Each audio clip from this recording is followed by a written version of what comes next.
Court ने हस्तक्षेप याचिका दायर की है, जिसमें स्पीकर कोर्ट के फैसले देने से रोकने की मांग की गई। वहीं बाबूलाल की रिट याचिका पर विधानसभा की ओर से पक्ष रखा गया। दल बदल मामले में हाईकोर्ट में एक और याचिका। बाबूलाल मरांडी ने दायर किया हस्तक्षेप याचिका। स्पीकर कोर्ट को फैसला देने से रोकने की मांग। दल बदल मामले में बाबूलाल मरांडी ने झारखंड हाईकोर्ट में एक और याचिका दायर की है। रीट के बाद अब बाबूलाल मरांडी की ओर से IA यानी हस्तक्षेप याचिका दायर की गई है, जिसमें स्पीकर कोर्ट को फैसला देने से रोकने की मांग की गई है। वहीं बाबूलाल मरांडी की रीट याचिका पर झारखंड हाईकोर्ट में विधानसभा की ओर से पक्ष रखा गया। वरीय अधिवक्ता संजय हेगड़े ने स्पीकर की ओर से पक्ष रखा। इस दौरान कोर्ट ने विधानसभा की ओर से लिखित में बहस पेश करने को कहा। पिछले तिथि को बाबूलाल जी की तरफ से बहस कंप्लीट कर लिया गया था। आज विधानसभा की ओर से आर्गूमेंट करना था। आर्गूमेंट हुआ भी है, लेकिन कंप्लीट नहीं हो पाया। पिछले तिथि को भी कहा गया था कि नोट्स ऑफ आर्गूमेंट देने के लिए, तो किसी कारणवश विधानसभा के अधिवक्ता नोट्स ऑफ आर्गूमेंट नहीं बनाए थे। वो कोर्ट से समय मांगे कि नेक्स्ट डेट में वो देंगे, जिसे कोर्ट ने एक्सेप्ट किया। अब 13 अक्टूबर का डेट फिक्स है, उस दिन वो नोट्स ऑफ आर्गूमेंट दाखिल करेंगे।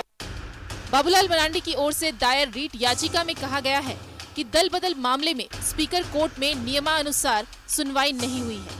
बाबूलाल मरांडी ने आरोप लगाया है कि न्यायाधिकरण ने उनकी बात सुने बिना जजमेंट सुरक्षित रख लिया है। याचिका पर बाबूलाल की ओर से बहस पूरी हो गई है। अब विधानसभा की ओर से लिखित बहस कोर्ट में जमा करने के निर्देश दिए गए हैं। वहाँ सुनवाई होकर मामला सुरक्षित है और जजमेंट रिजर्व है, और इस स्टेज पर कोर्ट में आके कोर्ट पे कोई इंजंक्शन लेना अनुचित होगा, और कोर्ट ने कोई ऑर्डर पास नहीं किया है।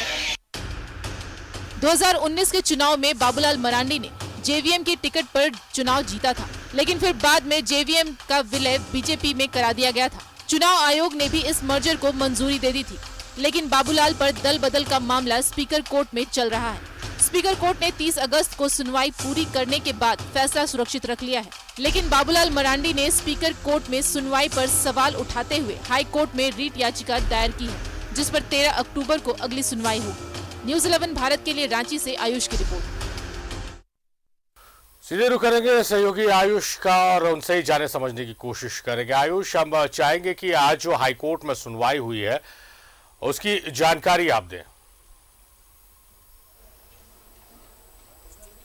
जी देखिए सारिफ, आपको बताना चाहूँगा कि पिछले 22 सितंबर को ही बाबूलाल की ओर से दलीलें पेश कर दी गई थी, यानी कि उनकी तरफ से बहस पूरी हो गई थी। आज विधानसभा की ओर से वरीय अधिवक्ता जो सुप्रीम कोर्ट के अधिवक्ता हैं संजय हेगड़े ने जो है वो दलीलें पेश की। उन्होंने बताया कि जो नागालैंड विधानसभा का एक मामला है जो असम हाईकोर्ट में चला, ये लगभग आपको बता दें कि कम से कम ये 30 वर्ष पहले का मामला है, 1992 का मामला है, उसका हवाला दिया। साथ ही साथ एक दिल्ली हाईकोर्ट के जजमेंट का हवाला देते हुए उन्होंने कहा कि चूंकि अब तक जो है विधानसभा के न्यायाधिकरण का जो मामला है उसका फैसला नहीं आया है, तो ऐसे में ये याचिका जो है वो मेंटेनेबल नहीं है, सुनने योग्य नहीं है। और शुरू से ही जो विधानसभा की ओर से दलीलें पेश की जा रही है, स्पीकर की ओर से दलीलें पेश की जा रही है, वो यही रहा है। लेकिन यहाँ पर बाबूलाल की जो याचिका है उसको समझने की जरूरत है। आज उन्होंने एक IA भी दाखिल कर दिया है। IA में ये कहा है कि जब तक जो है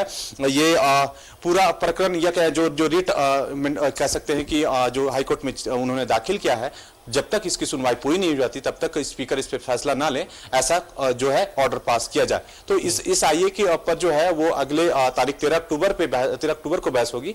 लेकिन जो बाबूलाल की ओर से दलीलें पेश की गई है, या फिर कहें जो कहा गया है कि जो मामला है वो दल बदल का है ही नहीं, ये विलय का मामला है। चूंकि बाबूलाल जब विलय कर रहे थे तो एकलौते थे और पूरी तरह से कह सकते हैं पार्टी का फैसला लेने के लिए सक्षम थे।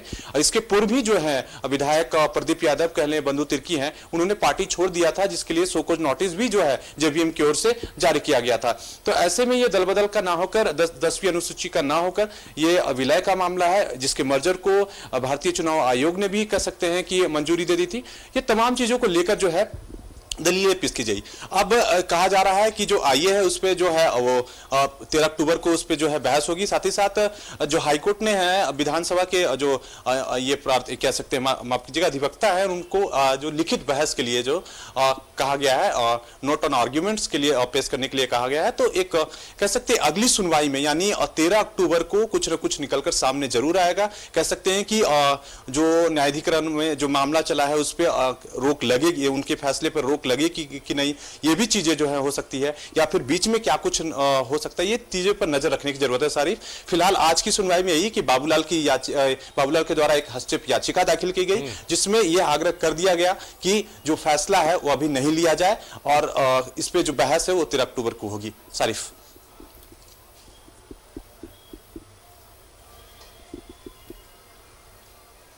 चलिए इंतजार करना होगा कि अगली सुनवाई में क्या कुछ होता है आयुष, उसके लिए थोड़ा इंतजार करना पड़ेगा। बहुत शुक्रिया आपका तमाम जानकारी के लिए आयुष।